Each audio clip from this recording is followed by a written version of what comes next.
Buenas tardes y bienvenidos al canal de YouTube del Centro Sefarat Israel.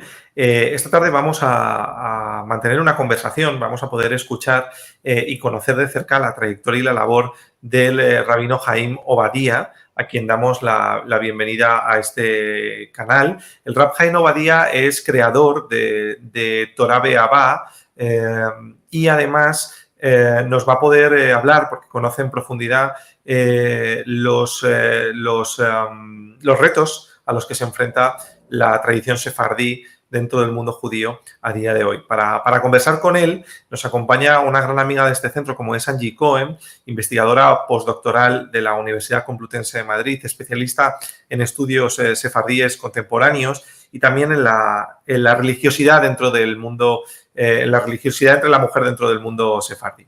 Así que, sin más por nuestra parte, voy a hacer la palabra a Angie para que nos introduzca con mayor profundidad al rabino Haim Obadía y vamos a dejar que conversen entre ellos y que sobre todo el rabino nos pueda acercar esa labor que realiza en su día a día. Cuando quieras, Angie.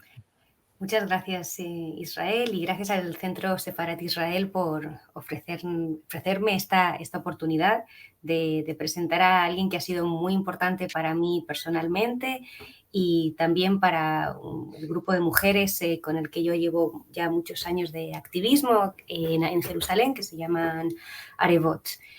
Y así que es para mí un honor y un privilegio poder presentar al Rav Haim Ovadia en España. Bueno, me gustaría, así que bienvenido, Rav Haim. Gracias. Me gustaría empezar esta conversación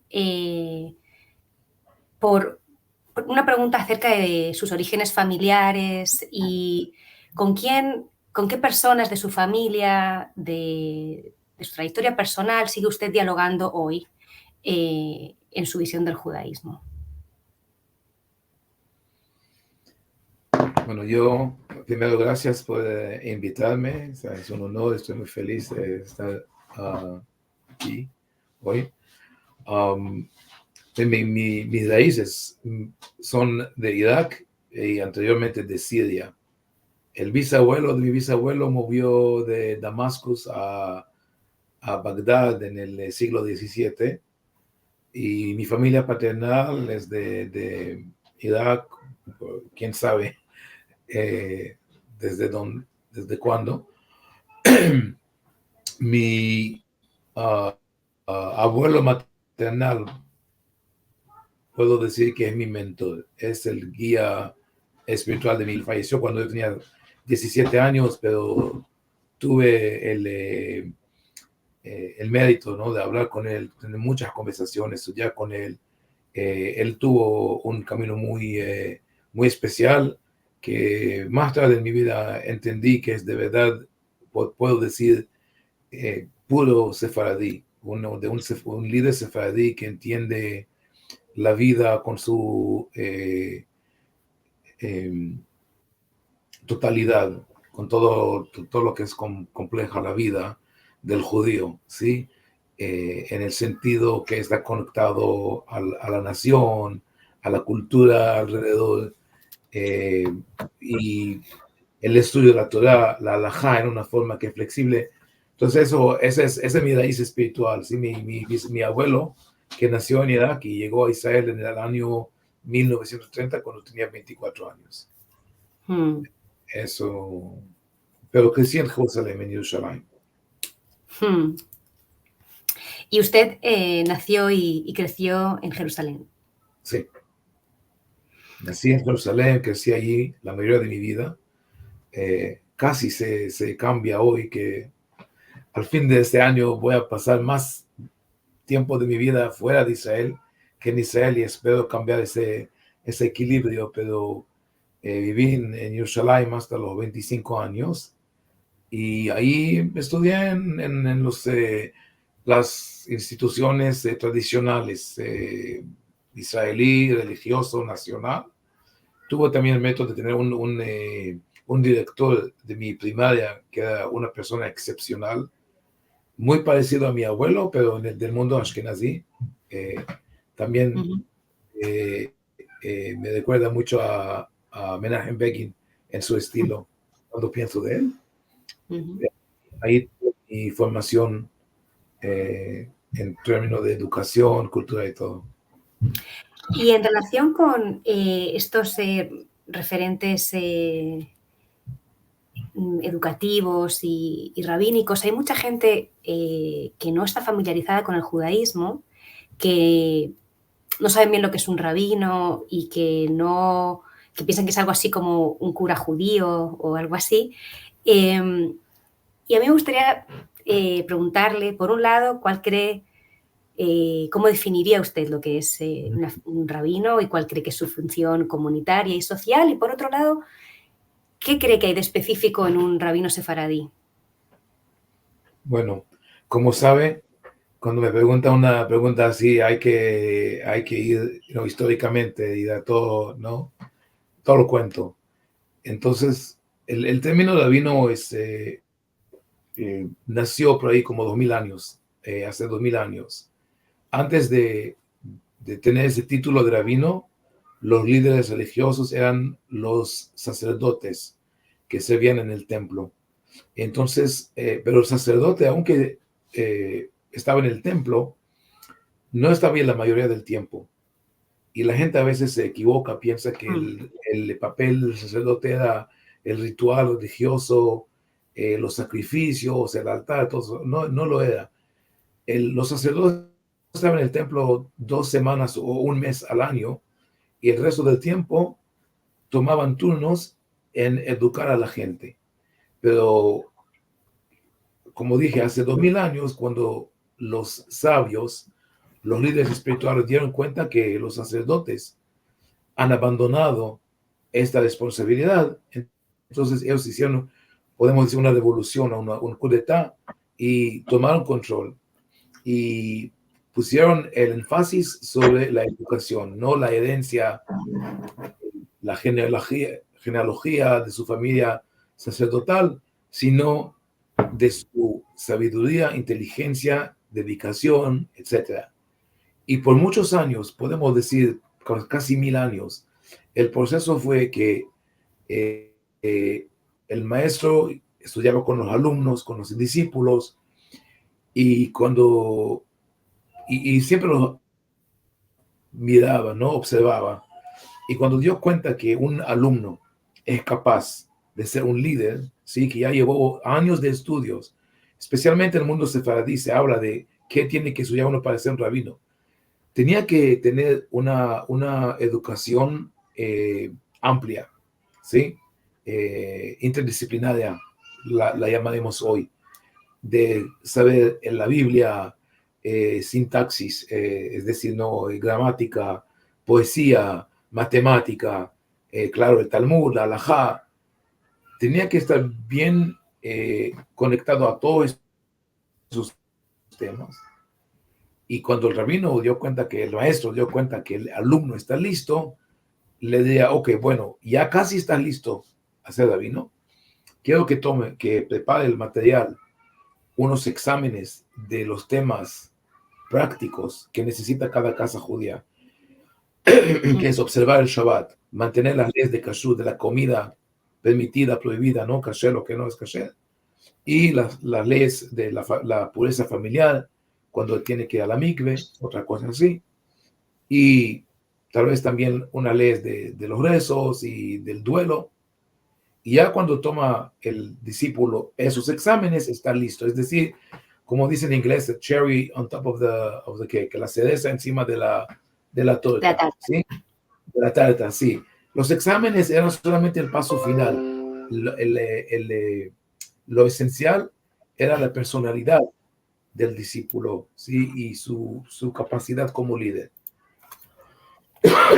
Pero, bueno, desde hace 1000 años hasta hoy en día, había un proceso gradual que poco a poco eso volvió establecido como esa es la exigencia, ¿no? Esos exámenes, especialmente en los últimos 200 años, en el mundo ortodoxo, eso es lo que quiere un rabino, que tenga el conocimiento práctico, que no siempre es lo que necesita uno como líder. Entonces tenemos un problema, pero idealmente el rabino es la persona que tiene el conocer práctico de las leyes prácticas, pero también esta espiritualidad, ese poder de ser un líder que ayude a la gente, que le da consejo, que mantenga contactos con toda la comunidad. Y eso fue especialmente verdadero en el mundo sefaradí, donde el rabino era un líder involucrado en la vida diaria de la comunidad. En el mundo ashkenazí, desafortunadamente, por muchas razones, el rabino volvió un académico, ¿sí? Las comunidades escogían rabino, que era un intelectual, le daban una oficina, siéntete ahí, estudie, como aquí con mis libros, que eso es digital, ¿no? No es verdadero. No, sí lo es, se me olvidó. El rabino se sentaba en su oficina, estudiando, escribiendo, y la comunidad tomaba orgullo en que tienen, sí, era como Yale y Harvard, ¿no? ¿Cuál universidad es más poderosa? Pero a veces el rabino no estaba conectado a la gente, y por eso creo que también ocurrió en Europa cuando había ese movimiento de la reforma, del primero el Renacimiento y después la reforma. Los rabinos no entendieron qué es que quiere la gente. Entonces, y por eso se quebró toda esa comunidad ashkenazí. Bueno, como dije. ¿Usted cree que de alguna manera esta división se debe a que ya de entrada los rabinos ashkenazíes estaban poco conectados con la gente, de manera que esto se convierte, digamos, en una lucha de ideas y no tanto en cómo vamos a resolver una situación social? Sí, además filosófica que práctica. Claro. ¿Sí?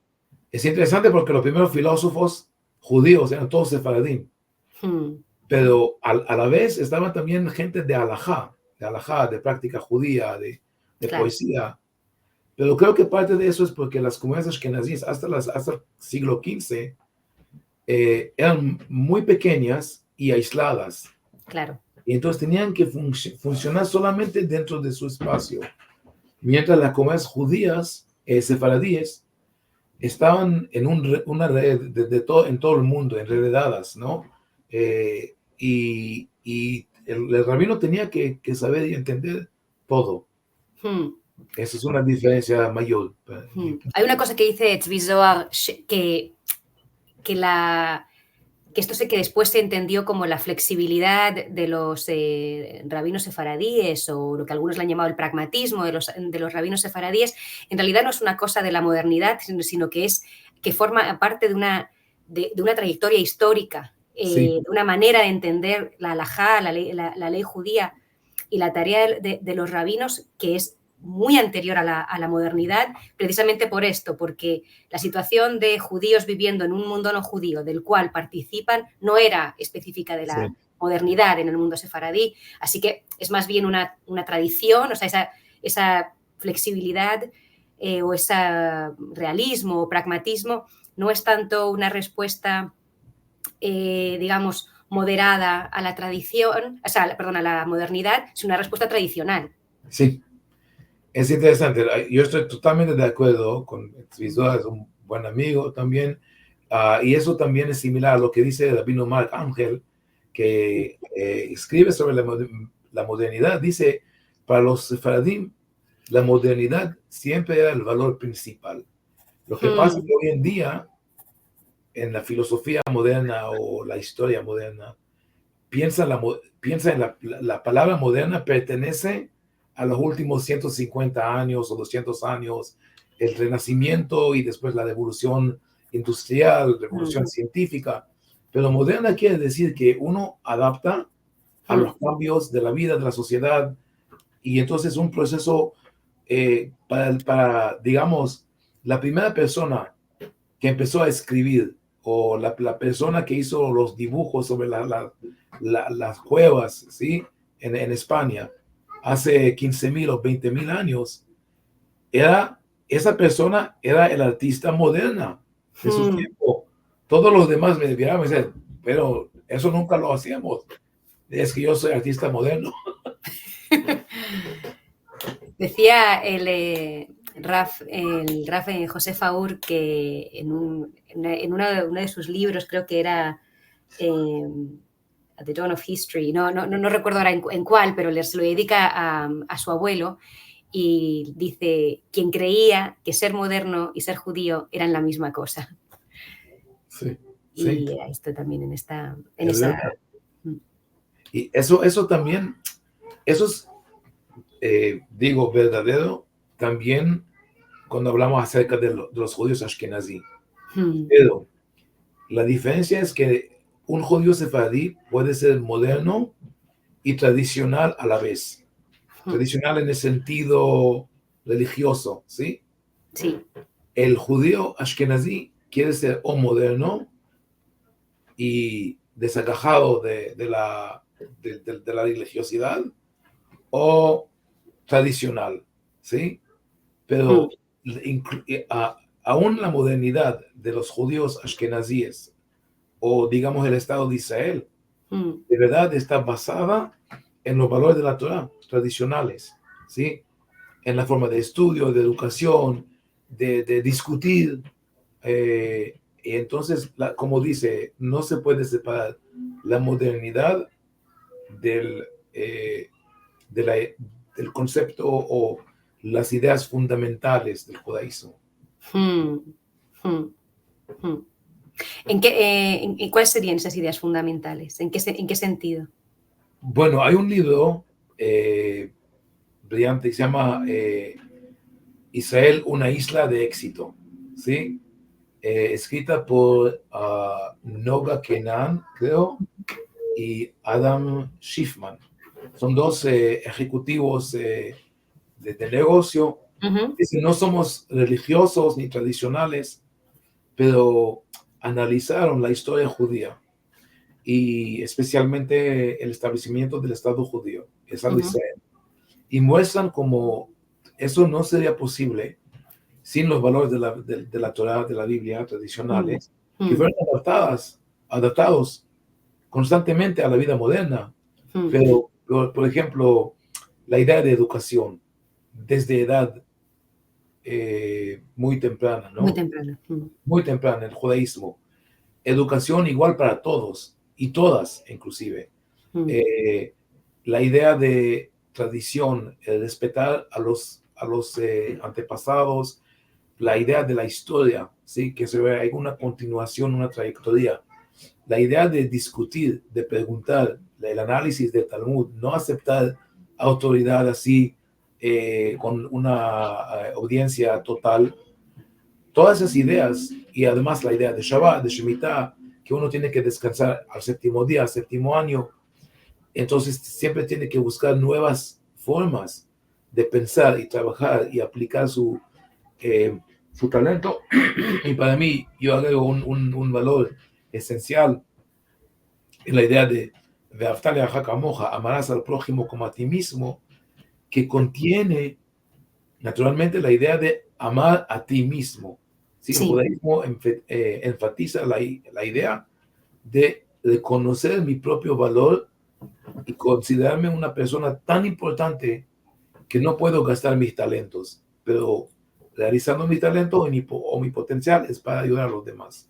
Entonces, eso está lo que se deshacen de la Torah, pierden también todos esos valores, ¿sí? El mundo sefaradí estaban integrados a la vida cotidiana y religiosa. En relación con esto, usted se ha convertido en una de las voces sefaradíes más valientes y claras en relación con la halajá y sus temas más controvertidos, como el lugar de las mujeres en la sinagoga y en otros espacios rituales, las conversiones o giurim, las agunot o mujeres que no logran divorciarse porque su marido no les da el get o divorcio, la kashrut y algunos aspectos de la observancia del Shabbat y las fiestas. Me gustaría ahondar en alguna de estas cuestiones de manera general desde una mirada sefaradí, es decir, ¿cómo ve usted su papel en relación con estos temas? ¿Y dónde cree que está parada ahora mismo la halajá sefaradí en relación con estos temas? Buena pregunta. Digo primero, muchas veces me preguntan como mi abuelo era un líder y su papá y 10 generaciones para atrás eran todos rabinos de gran importancia en Irak y después en Israel. A veces me dicen, ¿qué diría su abuelo sobre esta halajá que dices? Y mi respuesta es, cuando él vivía, sí, diría que no. Pero Claro. si él viviera hoy, estaría de acuerdo conmigo. Es decir, ser tradicional no es siempre seguir lo que dijeron nuestros antepasados, ¿sí? Muchas veces me atacan, inclusive mis colegas, por no seguir a Maimónides a pie de la letra, ¿sí? Y yo les pregunto, ¿y tú sigues a Maimónides a pie de la letra? Dicen, sí, claro. Bueno, ¿es casado? Sí. ¿Su esposa sale de la casa regularmente? Claro, es una señora moderna. Y le digo, pero Maimónides dice que la esposa, la mujer, no debe salir de la casa más de una vez al mes. Y ellos se ponen bravos. Pero es diferente hoy. Pero todo es diferente hoy. Hay que avanzar. Bueno, entonces yo veo lo que hicieron los rabinos sefardíes en el pasado. Para ellos era importante mantener la comunidad como un organismo sano, ¿sí? En hebreo, leval yidah mimeno nidah. No queremos rechazar a nadie, que nadie cae fuera del campo. Había en un momento me llamó un amigo, rabino marroquí, pero creció en Canadá, en Montreal, bajo el tutelaje de los Chabad. Es decir, tradicional es marroquí, pero mentalmente es ashkenazí, Chabad o Lituania, ¿sí? Y él me preguntó, me dice, ¿sabe usted, conoce la halajá que dice que la mikve se puede llenar no de agua de lluvia, sino del grifo, Sí. del agua municipal? Le dije, sí, claro, eso fue practicado en Irak. Y me dice él, sí, también en Marruecos. Y él admitió que en Marruecos los rabinos permitieron a la gente, en vez de construir mikve tan caras, ¿sí? Tan gastosas, con millones de dólares, hacer una piscinita en la casa y llenarla del grifo, del agua. Y le dije, sí. Me dice, yo no entiendo cómo los rabinos marroquíes que tenían tanta autoridad y la gente aceptaba lo que decían, ¿por qué no demandaban de la gente que hagan una mikve kosher? Y le dije, mi amigo lo tiene todo al revés. Lo que pasa es que los rabinos tenían la autoridad y la gente lo respetaba porque los rabinos buscaban soluciones prácticas para la gente y lo entendieron. O es decir, ellos siempre sabían dónde está la gente en la vida, no solamente en la halajá. Entonces, lo que pienso hoy en día, estamos en el precipicio, ¿no? Estamos en un lugar donde la halajá tradicional, ortodoxa, está en una lucha, está muy combativa, porque está preocupada de perder su lugar. Claro. Y entonces cada cosa nueva, innovativa que se presenta, se atacan por todos lados. Y yo creo que, y eso es lo que hago en Torah Be'ahava, yo creo que cuando empoderamos a la gente, a más gente, especialmente a las mujeres que estaban excluidas de la vida halájica, cuando más sepa la gente, más pueden descubrir su camino particular dentro de la comunidad y le dan este reto al liderazgo conservativo, conservador, tradicional, ortodoxo, no solamente defender una forma combativa, sino explicar por qué hacemos lo que hacemos. Y doy un ejemplo, otra vez de la mikve. Cuando empezó COVID, ¿sí? Corona, mucha gente pues, está preocupada si podemos ir a la mikve o no. Había unas instituciones que publicaron que nuestra mikve es kosher, es seguro, no hay problemas, pero todavía la gente tenía sí, esa preocupación. Entonces yo publiqué en mi Facebook, página de Facebook, que a veces utilizo, que explicando que se puede hacer uno la mikve en la bañera, en la casa, sí, es bastante, ¿sí? Lo puse ahí y habían ataques por todos lados. Y yo no dije nada. Le dije, bueno, les dejé combatir entre ellos. Y después de una semana, los mismos rabinos que no estaban de acuerdo, alguien pregunta, pero ¿qué tal grande debe ser la bañera? Es decir, después le cambió la mente. Primero dijeron que no y después, bueno, ¿qué tan grande es? Y ¿qué hace, no? El primer paso y poco a poco vamos a hacer, vamos a avanzar. Sí. ¿Y cuál crees el mayor desafío de la halajá específicamente sefaradí hoy? Ok. Hay unos, bueno, un desafío es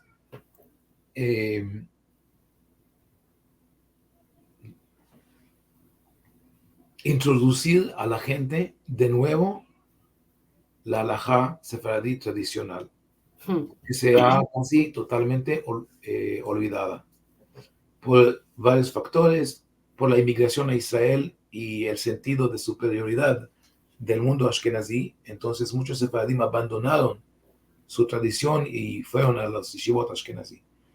También después de la Segunda Guerra Mundial, como no había, se ha casi totalmente acabado la juventud europea, las yeshivot ashkenazí vinieron a Marruecos, a Argelia, a otros países y tomaron todo el liderazgo, toda la juventud y lo convirtieron a sus caminos ashkenazí, a manera que ya no saben qué fue el pasado. Y además en la ideología de Rabbi Ovadia Yosef, que era un gran líder, pero él era como Maimónides, solamente mi camino es el único camino verdadero.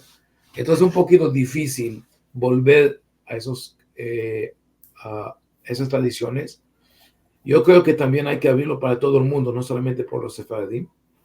Y hay otro desafío dentro del mundo sefaradí, del mismo mundo sefaradí. Hay unos grupos que piensan que ser sefaradí es solamente guardar algunas costumbres, ¿sí? La manera del rezo, y son tan rígidos, sí, que pueden luchar sobre eso sin ver que lo que tenemos problemas con la sociedad, con la vida cotidiana, la vida comunal, y no solamente en la sinagoga. Y otro desafío que creo que es general, es que hay unos cambios que uno puede hacer en la halajá, unas adaptaciones que son más integrables a la comunidad. Pero cuando habla, por ejemplo, de cosas de conversión o de aguná, aún cuando de las mujeres, aún cuando hacemos una decisión, otras partes de la sociedad pueden decir, bueno, vamos a establecer un muro y no le dejaremos pasar, ¿sí? Por ejemplo, no vamos a reconocer el divorcio de esta mujer. Entonces la mujer dice, bueno, no quiero su solución porque no me van a aceptar.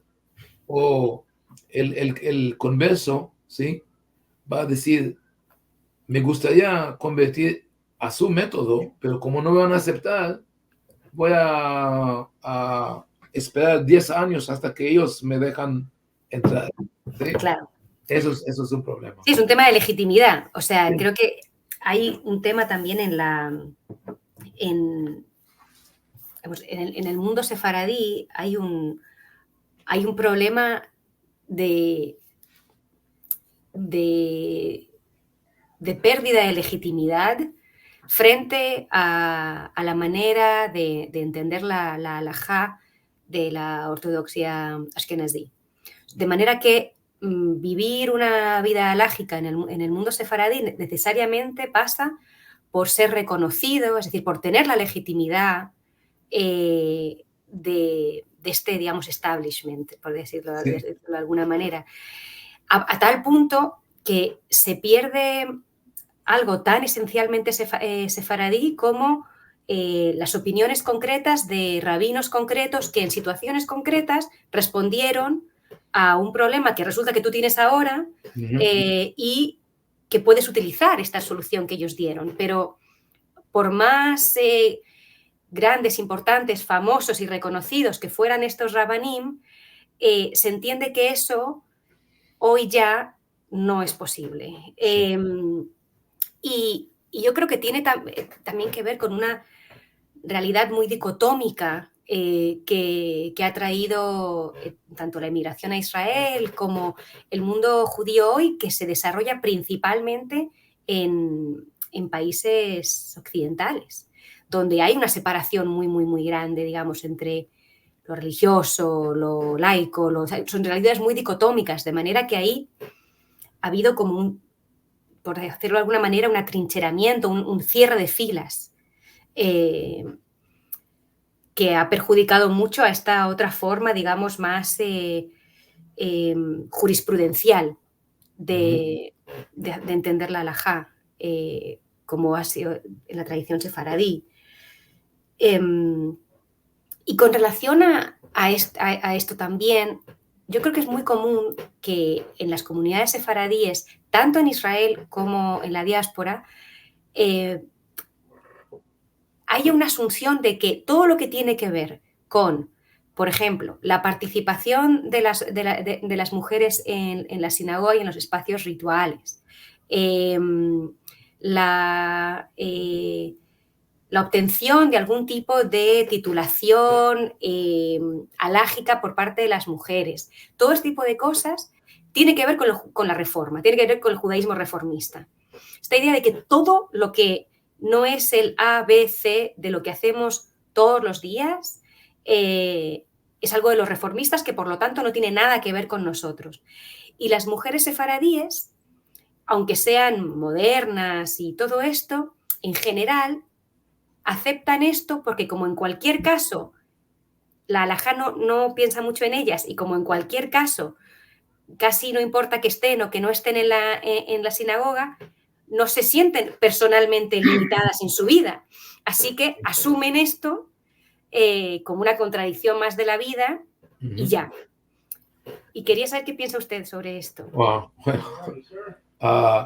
Es un tema bastante problemático. Voy a arriesgar utilizando términos de su campo de estudio. Claro, claro. Sí, esa dicotomía, ¿no? Parece mucho a lo que dijo Edward Said en el libro Orientalismo, ¿no? El opresor y el oprimido. Sí, sí, sí. Sí. Y también eso cuando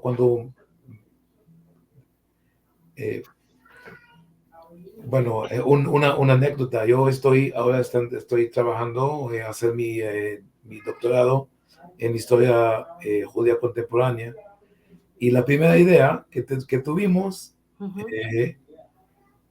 fue fijándonos con mi guía en la literatura halágica de rabinos sefaradíes en América del Norte o América del Sur.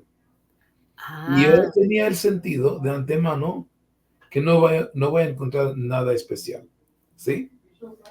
Habían poca gente, de veras, 3 o 4 rabinos que puedo pensar que hicieron algo revolucionario, que vale algo, pero esos son marginalizados.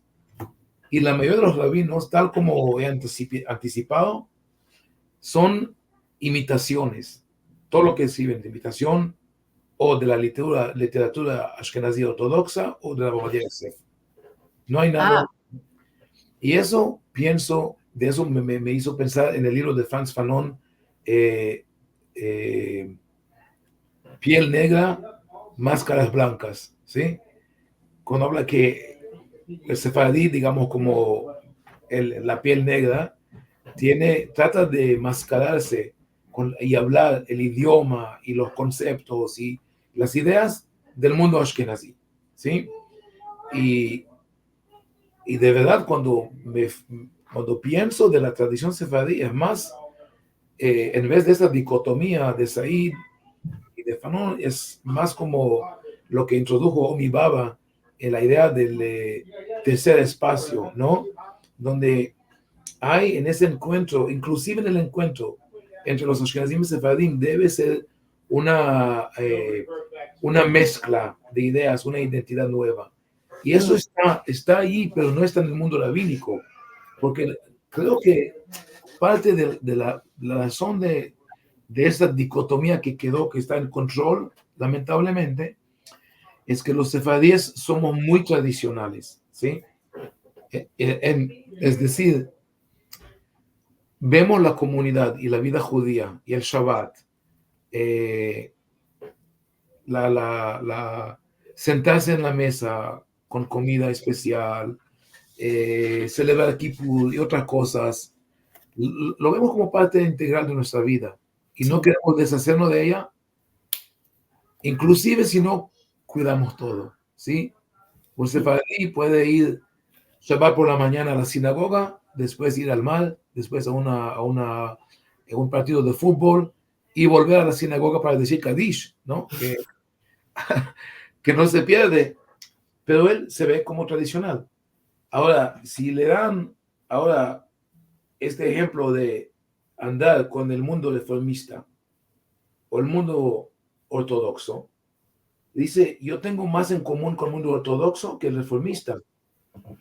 Alguien me contó ese cuento, un amigo, Rabino Adato, David Adato de Houston, Texas, me dijo, un viernes por la noche, un Shabbat por la mañana, llegó un señor por taxi, llegó a la sinagoga y entró y el rabino dio cuenta que el tipo es bien conocedor del rezo. Paraba donde tiene que parar, el sidur lo tuvo, no al revés, sería... No, pero leyó con todos, él conocía todas las costumbres, cantaba, todo, sí. Y le dio una aliyá, hizo la aliyá, todo. Resulta que ese señor llegó de Turquía, de Izmir o de Estambul, para un tratamiento médico para su esposa, y viene por la noche, fue a una sinagoga cerca al hotel, y no le gustó. Fue una sinagoga reformista. Y entonces, le preguntó al rabino, ¿qué es lo que no te gustó? Le dice, bueno, que el rabino fue mujer, entiendo, es América, ¿no? Que toca guitarra, es lindo, no me importa, el Shabbat, ¿no? El que sacaron la Torah viernes por la noche, bueno, no importa, tal vez les es más fácil venir a la sinagoga viernes por la noche, pero cuando sacaban la Torah, la persona que la alzó la tuvo al lado izquierdo y no al lado derecho. Y nadie dijo nada. Dije, no, es imposible.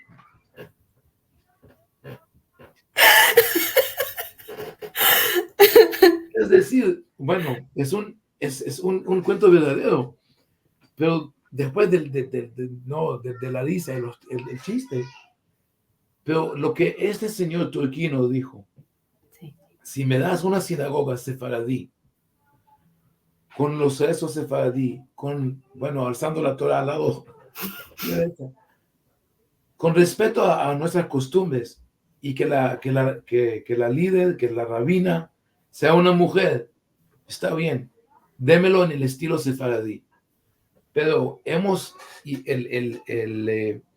mundo ortodoxo logró establecer esa dicotomía y venderla a la gente, sí que las sinagogas sefaradíes quieren pretender que son ortodoxas, aunque la mayoría de la comunidad no lo es. Totalmente. Y entonces lo que tenemos que cambiar es esa mentalidad de calibrar todo por observancia de Shabbat, montar caro, comer kasher. No, hay un mundo entero allá, ¿sí? Y tal vez el marcador, ¿cómo dice? Yardstick, Sí, la medida de uno que es judío, que pertenece o no, es su voluntad. ¿Quieres pertenecer a la comunidad? Tfaddal, bienvenido, bienvenida, la puerta está abierta. Y busquemos la manera de cómo le hace la gente sentir bien. Y yo creo que si hay una sinagoga, ¿sí? Con ritual sefaradí, pero moderna, y que donde las mujeres están involucradas con igualdad total, eso va poco a poco a abrir la puerta para más comunidades que lo hagan. Sí, sí, yo también lo creo. Lo que pasa es que ahí va a ser necesario que entonces las mujeres que tengan intereses de este tipo vayan a formarse en la tradición sefaradí y no en la tradición reformista, ashkenazí. Sí. Es decir, que no se asuma que es el mundo ashkenazí el que tiene el monopolio de la igualdad. Sí. Y eso no... Y eso, bueno, eso es un desafío. También porque son muy pocas las oportunidades que hay. Bueno, o sea, usted es una excepción, pero son muy pocas las oportunidades que hay, no solamente para mujeres, para hombres también, que quieren formarse en una metodología alágica sefaradí, en la mirada sefaradí sobre la alajá. Hay incluso la mayor parte de los rabinos sefaradíes hoy, de origen sefaradí, se han formado en yeshivot de Ashkenazim. Al margen de que luego hayan podido tener sus maestros, pero en general, es así, es un problema grande. Por último, porque tenemos muy pocos minutos nos quedan, quería preguntarle cuál cree que puede ser la contribución de la perspectiva sefaradí sobre la halajá hoy. Al mundo judío. Una pregunta de resumen de todo lo que venimos diciendo, Sí. ¿no? ¿Cuál es la contribución de la perspectiva sefaradí sobre la halajá en el mundo contemporáneo, en el mundo que vivimos hoy? Sí, eso para la gente que va a correr entre esas entrevistas hasta el final a ver qué dice. Sí, de conclusión creo que lo que tiene que ofrecer la ideología o la metodología sefaradí es una vida integrada. Puede ser judío, puede ser una persona moderna, puede ser respetar la igualdad de hombres y mujeres, respetar sus tradiciones, todo eso, ¿sí? Y además puede tener su propio camino dentro del judaísmo. No debe estar ubicado bajo una rúbrica, una categoría, ¿sí? Y entonces, o digamos, puedes mantener tu individualismo entre la comunidad y vivir una vida, por eso llamé a mi institución Torah Be'ahava, de Torah con amor, ¿sí? Disfrutar su vida judía y su vida laica y que no sean separadas, que una vida entera, completa. Pues muchísimas gracias, Rav Chaim, por esta conversación y de verdad que me hace muchísima ilusión que poder haber tenido esta charla aquí en el Centro Sefarat Israel y que la gente aquí en España puedan conocerlo un poquito mejor. Pues nada, muchas gracias. Nos vemos. Nos vemos, hasta luego. Hasta luego.